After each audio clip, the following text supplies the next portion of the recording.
ዛሬ ከምናያቸው መካከል በሶሻል ሚዲያ መነጋገሪያ ስለሆነው የፊታችን ማርች 28 አዶናይ በአሜሪካ ሞቲቬሽናል ስፒች ያደርጋል። ከሱ ጋር በተያያዘ ብዙ ሰዎች የራሳቸውን ሀሳብ እየሰጡ ይገኛል። ዲያስፖራ ሆኖ መኖር አቅቶት መነቃቃት አቅቶት አገሩ መጥቶ ከዛ በኋላ ይሄ ሲስተም ላይ ገብቶ ፌመስ ሲሆን እናንተ ሊያነቃቃ ያኔ ሳያነቃቃችሁ ያኔ የዲያስፖራን ህይወት ሳይመክራችሁ ሳይነግራችሁ ዛሬ ቢዝነስ ሲሆን ኖ አክሴፕት ማድረግ ይቻላል፣ መቀበል ይቻላል፣ መደገፍ ይቻላል። አዲስ እዚህ አሁን ያለን ሰው ደግሞ መተ ህይወት ፋክት አፕ የነበርክ ሰው ህይወት የተገለበጠ ባለጌ ጋጥ ወጥ የነበርክ ለማኝ የነበርክ ሰው አሊስተኛ ከድሮም ጀምሮ በስራ ነው የምንታወቀው። አድርሱልኝ ለፉል ታይም ምቀኞች አዶናይ ሞቲቬሽን ለማድረግ ሞቲቬሽናል ስፒኪንግ ለማድረግ አሜሪካ ያስፈልጋቸዋል። የአሜሪካ ኢትዮጵያውያኖችን ወንድሞቼ፣ እህቶቼን፣ አባቶቼ፣ እናቶቼን፣ አክስቶቼን፣ አጎቶቼን እግዚአብሔር ለትልቅ ነገር ሲመርጥህ እንደዚህ ነው። ኦኬ በሀገሬ ቱር ሊጀምር ያለ ልጅ አትችልም የተባለ እንግዲህ እግዚአብሔር ክበር ሲለው በአሜሪካን ሀገር ቱር ጀመረ ማለት ነው። እንግዲህ አዶናይ ወንድማችን ለመጀመሪያ ጊዜ በአዶናይ ዙሪያ ቪዲዮ ሲሰራ ቤተሰብ በበጎ መልኩ ያዩትም አሉ፣ አንዳንዶች ደግሞ በኔጌቲቭ መንገድ እያዩም አሉ። እንዴት እሱ ሊያነቃቀን ይችላል፣ እንዴት እሱ ሊንትን ሊለን ይችላል ለምናምን ነገር የሚሉ አሉ። የሁሉንም ሀሳብ ሰዎች እየላችሁ መጥቻለሁኝ። ጉድ እኔ አሁንስ ይሄ ታዳጊ ወጣት ይሄ ጎልማሳ ወጣት ሀቅ ለመናገር ማለት ነው ምንድነው ይህ ሰውዬ እየሰራ ያለው ነገር እኔ ራሱ ሞቲቬት እያደረገኝ መጣ። ታውቃላችሁ አዶናይን ከቀረብኩት በኋላ ከቲክታከሮች ይለያል እምላችሁ በምክንያት እኮ ነው። ማርያምን ጉረኛ እንዳትሉ። እኔ ግን አንድ የምናገረው ነገር አለኝ የራሴ። ሁላችንም ብንሆን መቼም ማንም ሰው ስኬታማ ሲሆን የማይወድ ሰው ቢኖር አይዶናው ጤነኛ ነው ብዬ አላስብም። ስለዚህ አንድ ሰው ስኬታማ ሲሆን አንድ ሰው በጥሩ መስመር ላይ ሲሄድ ልናበረታታው ጥሩ ነው ቀጥልበት ምናምን ልንለው ነው የሚገባን። እኔ እስከምረዳው ድረስ ፖዚቲቪቲ ወይም ፖዚቲቭ የሆነ ማይንድ ያለው ሰው እና እስኪ ከነ ዮኒ ማኛ እነ ሎዛ ሌሎች ብዙዎች ሶሻል ሚዲያ ላይ የምታውቋቸው ሰዎች ምን አሉ የሚለው ሰብሰብ አድርጌ አምጥቼላችኋለሁ። አሜሪካኖችን እንዴት አነቃቃለሁ ብሎ ደፍረ መምጣቱ አዝኛለሁ። በዛ እኔ እውነቱን ነው ማለት አዝኛለሁ። አዶናይ ማርች 28 ባዘጋጀው ቱር በጣም ብዙ አይነት አስተያየት እየሰጣችሁ ነው። በአብዛኞቻችሁ በሚባል ደረጃ ያው አብዛኛው ቲክታከር ምንም የራሱ የሆነ ራሱን የቻለ እውቀት የለውም። ማዳም አታስተዳድረንም ምናምን እያለ ለአዶናይ ሲናገረው ሰማውና in the first place በዚህ ያህል ደረጃ የማዳም ቀበሞችን መናቅ ተገቢ መስሎ አልታየኝም። ገብተዋል እነሱ 24/7 ካንተ በተሻለ ሰርተው ቤተሰባቸውን ያስተዳድራሉ። እንደተለመደው እናንተ ደግሞ ያው ሐሳብና አስተያየታችሁን ኮሜንት ልትሰጡኛላችሁ ሚዛና ይሆናችሁ ማለት ነው። ሌላ በተመሳሳይ ከሰሞኑ ቬሮኒካ ሰይፉ ኦንቢኤስ ላይ ቀርባ ነበር። ከሷም ጋር በተያያዘ አንዳንድ ሰዎች ራሳቸውን ሐሳብ እያቀረቡ ይገኛል። ይሄስ ምንድነው? በተለይ ሊያሾ ብዙዎቻችሁ ታውቋታላችሁ። ስለ አዶናይም ስለ ቬሮኒካም በተለያዩ ጉዳይ ትናገራለችና ብዙዎችን እያስገረመ ያለ ጉዳይ ነው። ቬሮኒካ ምን አለች? ሶሻል ሚዲያ ላይ የሴሌብሪቲዎችን ስም የሚያጠፉትን ስማቸውን የሚያነሱትን ሰው እከሳለሁ ብላ አለች እና በቅርብ ቀን እዚህ መድረክ ላይ መጥቼ መግለጫ ሰጣለሁ ብላ ሰይፉ ሾው ላይ ተናግራለች። እኛም ሰምተናል። ግን በሐሰት ስማቸው የሚጠፋ ነው እንጂ ሴሌብሪቲ ሆነው የሰውን ትዳር የሚያማግጡ የሰውን ባል የሚቀሙ ዛሬ በእነዚህና መሰል ርዕሰ ጉዳዮች ላይ ቪዲዮ ለእናንተ እየላችሁ መጥቻለሁኝ። ከእናንተ የሚጠብቀው አብራችሁ መቆየት ብቻ ነው። ሰላም ጤና ይስጥልኝ ውድ ቻናል ቤተሰቦች እንዴት አላችሁልኝ? እኔ በጣም ደህና ነኝ። ፈጣሪ የተመሰገነ ይሁን። ትንሽ ጠፍቻለሁኝ አውቃለሁኝ። ለብዙ ሰዎች እንዲደርስልኝ ላይክ ማድረግ እንዳይረሳ። ቤተሰብም ካልሆናችሁ ደግሞ ሰብስክራይብ አድርጉኝ። ብዙ ወሬ አላበዛባችሁም። አስተያየታችሁን ኮሜንት ላይ አስፍሩልኝ። ቀጥታ ወደ ቪዲዮአችን። ሰላም ዲኤምቪ ኤሪያ ከሆናችሁ ዋሽንግተን ዲሲ እንደምታውቁት እንግዲህ ቅዳሜ ማርች 28 የራሴ ኢቨንት አለኝ። ሞቲቬሽናል ኢቨንት ሲባል እንግዲህ ብዙ ሰዎች የሚመስላቸው ለማነቃቃት የምመጣ ነው የሚመስላቸው፣ ግን እናንተን ለማነቃቃት አይደለም አላማዬ። የኔ አላማ ካላችሁበት ጭንቀት እንድትላቀቁ ነው። የኔ አላማ ካላችሁበት እፍረት ቁጭት እንድትወጡ ነው። የኔ አላማ ኮንፊደንሳችሁ እንዲጨምር ነው። ኮንፊደንስ ማለት መጎረር አይደለም። ኮንፊደንስ ማለት እኔ ከሰው እበልጣለሁ ማለት አይደለም። ኮንፊደንስ ማለት ሰውን የማስደሰት ፍላጎትህ መቀነስ ማለት ነው። ኮንፊደንስ ማለት እሺ ባይነት መቀነስ ማለት ነው። ኮንፊደንስ ማለት አንዳንድ የራስህን ማስቀደም ጥፋት እንዳልሆነ ማወቅ ነው።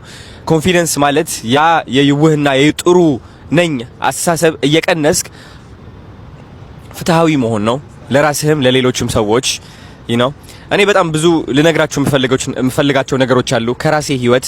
አዶናይ ከ4 አመት በፊት የነበረው ህይወት አስታውስታላችሁ። ከሰውነቴ ጀምሮ የነበረኝ አኗኗር ዘይቤ የነበረኝ ኢንካም ሁሉም ነገር አይታችሁታል እናንተ። እና አሁን ደግሞ የደረስኩበት ነገር አለ። እንዴት አድርጌ ነው እዚህ ደረጃ የደረስኩት ማሳየት ፈልጋለሁ። አሜሪካኖችን እንዴት አነቃቃለሁ ብሎ ደፍረ መምጣቱ አዝኛለሁ። በዛ እኔ እውነቱን ነው ምናምን አዝኛለሁ። አሜሪካንን ሞቲቬት ላርጋችሁ ስለ ስራ ብሎ መምጣት ስድብ አይደለም። ገንዘብ ለምንም መጣ እንደገና ላነቃቃችሁ የሚባል ነገር አለ እንዴ? ያልተነቃቃ ሰው ነው ገንዘቡን ሲያወጣ የምታየው? ምን አይነት ነገር? ያ ያልተነቃቃ ሰው ነው ያን ሁላ ገንዘብ አውጥቶ የሰጠው? ያልተነቃቃ ያልሰራ ሰው እኮ ዝም ብሎ ማጨብጨብ ነው ስራው። ያልተነቃቃ ሰው ነው ያን ሁላ እርዳታ ሲሰጥ የነበረው? ወይስ የነቃ ያወቀ ብቃት ያለው ሮይስ ያስነዳ ሰው የነቃ ነው? አሁን ለሱ ልትመክረው ነው?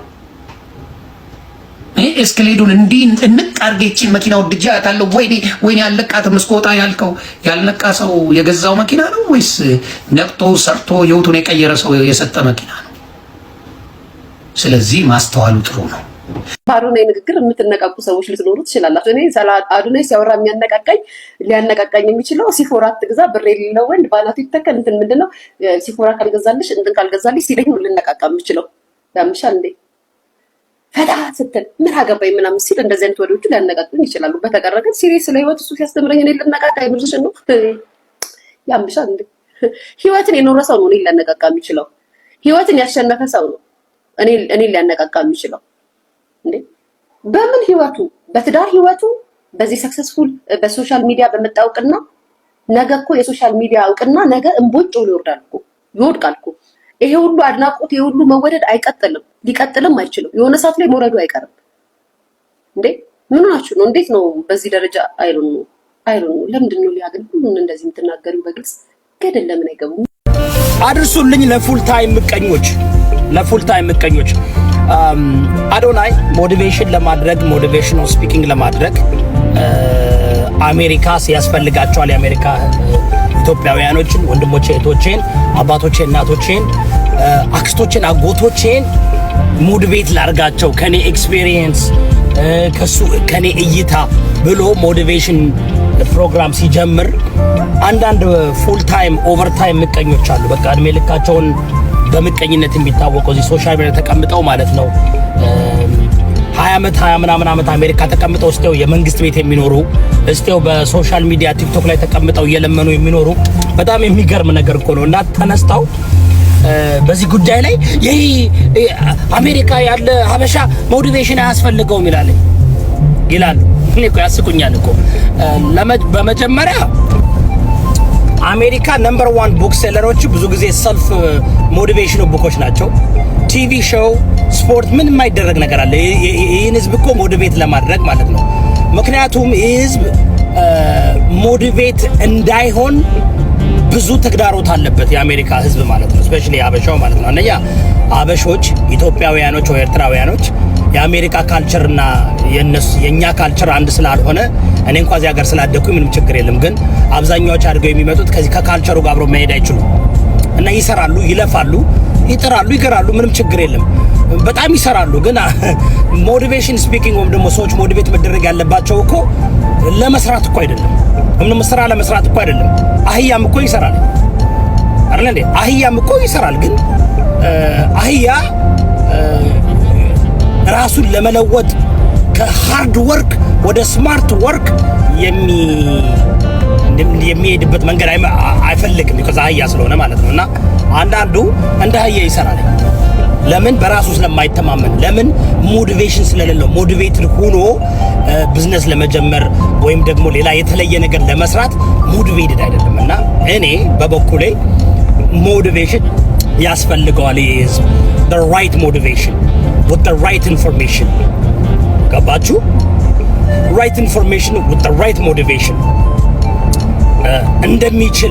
እንደምትችል የፈለጉትን ነገር ለመስራት እቅድ ካላቸው ፕላን ካወጡና ሞቲቬትድ ከሆኑ ማድረግ እንደሚችሉ አድርጎ የመጣ ሰው ማሳየት አለበት ብዬ አስባለሁ። ኦኬ በዚህ ጉዳይ ላይ የኔ አመለካከት አዶናይ ሊሰራ የፈለገው ነገር ዋናው የሚያስተላልፈው መልእክት ኢንፎርሜሽኑ ጠቃሚና አረብ ኤክስፒሪየንስ ከሆነ ይጠቅማል ብዬ አስባለሁ። እዚህ ጋር አንድ ጊዜ ያዝ ላድርጋችሁና ቤተሰብ ያልሆናችሁ ሰብስክራይብ አድርጉልኝ። ትንሽ አካውንት ሰሞኑን እየሰራው ስላልሆነ ለብዙዎችን እንድርስልኝ ላይክ አድርጉልኝ። ያ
እንዴት ናችሁ? ተጠፋፍተናል አይደል? ያው እዚህ ላይ ሀሳብ የሚሰጥበት ቪዲዮ ካሌለ ያው አሁን እዚህ ለመውጣቱ ብዙም አስፈላጊ አይደለም ብዬ ነው። እና እኔ የምለው አዶናይ የማነቃቂያ ንግግር ሊያደርግ ነው አሉ ማርች 28 እና እኔ ብለው ጋይስ እንዴት አያችሁት የአዶናይን ሀሳብ? ልጁ ያው ሙቭመንቱን በደንብ በጥንቃቄ የሚያይ ሰው ነው ብዬ ነው ማስበው። ቢካዝ አሜሪካን የሚያክል ሀገር ውስጥ መጥቶ ማነቃቂያ ፕሮግራም አዘጋጃለሁ ብሎ አዳራሽ ተከራይቶ ሰው ምናምን ከፍሎ እንዲገባ ወር አዶን ሰው መሰብሰቡ ምን ይመስላችኋል? ዲያስፖራዎች አሳብስጡ እዚህ ላይ ሲቀጥል ይሄ ልጅ ማለት ነው ኢትዮጵያ ሳይገባ ታስታውሱ እንደሆነ ካናዳ ሀገር በነበረበት ሰዓት ዳያስፖራ ላይፍ የለውም፣ አይተኙም፣ አይበሉም፣ ምንም ላይፍ የለውም፣ ከነሱ ላይፍ ሞት ይሻላልና ብዙ ነገር ነበር ሲለን የነበረው ታስታውሳላችሁ። ዛሬ ግን it's all about this መጣ ማለት ነው አሜሪካን ሀገር። ያው ታውቃላችሁ በዶላር ሲሆን ጫውታው ከባድ ነው። ያው እንደም ተሚለን ማጀለ ይወጣ በዶላር ኮለ ጫውታው እና ምላችሁ ፈልጌ ነው ብዙ ነገር ብሎ ሲሳደብ ነበር ይሄ ልጅ ዳያስፖራ ማለት ነው ከዚህ በፊት። ግን it's okay ጀግና ነው። እዛ ሄደ ተሳካለት ኢትዮጵያ ከዛ በኋላ መጣ አሁን ሞቲቬሽናል ንግግር ሊናገር ነው ማለት ሰዎችን ሊያበረታታ ስራ እንዲሰሩ ሰነፍ የሆኑትን ሰዎች ሊያነቃቃ ሜቢ እንግዲህ ዳዲስ ያላችሁ ምን እንደምሰሩት አይታወቅም። የልጅ ምን አይቶ ማነቃቂያ ንግግር ሊያደርግላችሁ እንደሆነ አዶናይ እንዴት ነው ምን አየህ? ምንድነው ያነሳሳህ? እስቲ ንገረን። እስቲ እዛ ዲሲ ያሉት ምንድነው ምን ችግር አይተህ ነው ለማነቃቃት የተነሳው? እስቲ ንገረና። እኔ አዶን አንደርስታንድ እውነቱን ለመናገር ማለት ነው። እዚህ ሀገር መጥቶ ልጁ አንድ ልብ ለአንድ ሰው ነው 50 ብር ለአንድ ሰው የሚል ቻሌንጅ አስጀምረው ግን መልካም ነገር የሚሰራ ሰው ጠቅላላ አፕሪሺየት ይደረጋል፣ ኢንካሬጅ ሊደረግ ነው የሚገባው። ጥሩ ነው ሰው ፓርቲሲፔት ቢያደርግም ኢትስ ኦኬ። ግን ስንት ነገር ተናግሮ ሀገር ቤት ገብተው እኔ እግዚአብሔር እንደዚህ አይነት መኪና ነው መግዛት የምፈልገው፣ እኔ በእውነት እንደዚህ አይነት መኪና ነው መንዳት የምፈልገው ይላል። ስለዚህ አሁን ላይፍ ያሌለው ዳያስፖራ ነው ያንን መኪና ገዝቶ እየነዳ ያለው። ላይፍ ያሌለው ዳያስፖራ ነው ብር የሚሰጠው። ላይፍ ያሌለው ዳያስፖራ ነው የተቸገረው ነው የሚረዳው። ቬሮኒካ ምን አለች? ሶሻል ሚዲያ ላይ የሴሌብሪቲዎችን ስም የሚያጠፉትን ስማቸውን የሚያነሱትን ሰው እከሳለሁ ብላ አለች እና በቅርብ ቀን እዚህ መድረክ ላይ መጥቼ መግለጫ ሰጣለሁ ብላ ሰይፉ ሾው ላይ ተናግራለች። እኛም ሰምተናል። ግን በሐሰት ስማቸው የሚጠፋ ነው እንጂ ሴሌብሪቲ ሆነው የሰውን ትዳር የሚያማግጡ፣ የሰውን ባል የሚቀሙ፣ የሰውን ሚስት የሚያስለቅሱ፣ አንገት የሚያስደፉ ሴሌብሪቲዎችን እንዳልሆነ መቼም እርግጠኛ ነኝ። ቬሮኒካዬ ልንገርሽ ብዬ ነው። መቼም እነዚህ ሰዎች እንዳልሆነ አውቃለሁ። መቼም እርግጠኛ ነኝ። የኔ ወዳጅ ነሽ አንቺ። ቬሮኒካ ያለችው በሐሰት ያለ ስማቸው። አሁን ለምሳሌ ሰሞኑን የሆነ ድራማ ስትሰራ አይ ቲንክ ልጅቷ የልጁ ባለቤት ወሬውን ካልሰማችሁ ልንገራችሁ። የልጁ ባለቤት ወጥታ ቪዲዮ ሰርታለች፣ ግን ስሜሽን አላደረገችም። እውነት ለመናገር ያው ሰው ወጥቶ የቬሮኒካን ስሜሽን እያደረገ ሲያወራ ነበረ። የሆነ ፊልም አንድ አዲስ ድራማ እየሰራች ነበረ። እንደው ምንድነው የምትሉት ምናምን አላልኳችሁ ወይ በኮመንት። አዲስ ድራማ እየሰራች ከልጁ ጋር ፍቅረኛሞች ነው መሰለኝ የሚሰሩት። በዛ ፊልም ያስታቀው የሆነ ነገር ብለዋታል። ያያችሁት ነገር ነው፣ ግን ደግነቱ ነው አልሰማሁም። እውነት ለመናገር ያንን አሳካ ነው በዛ ሰዓት ስሟን ያነሱትን ሰዎች ነው። ግን ቬሮኒካ እርግጠኛ ነኝ ሴሌብሪቲ ሆነው በየቤቱ ቤት የሚያንኳኩትን፣ ትዳር የሚያስለቅሱትን፣ የሰውን ባል የሚቀሙትን፣ ስብና ዝና ያላቸውን ሚስቶችን የሚያስደርጉትን ሴሌብሪቲዎች ግን ብንናገር አትከሽንም ማለት እስካሁን እየተከታተላችሁኝ ከነበረ እጅግ አድርጌ ነው የማመሰግነው። በሌላ ቪዲዮ እስከምንገናኝ ድረስ ለዛሬው ቻው፣ ወዳችኋለሁ።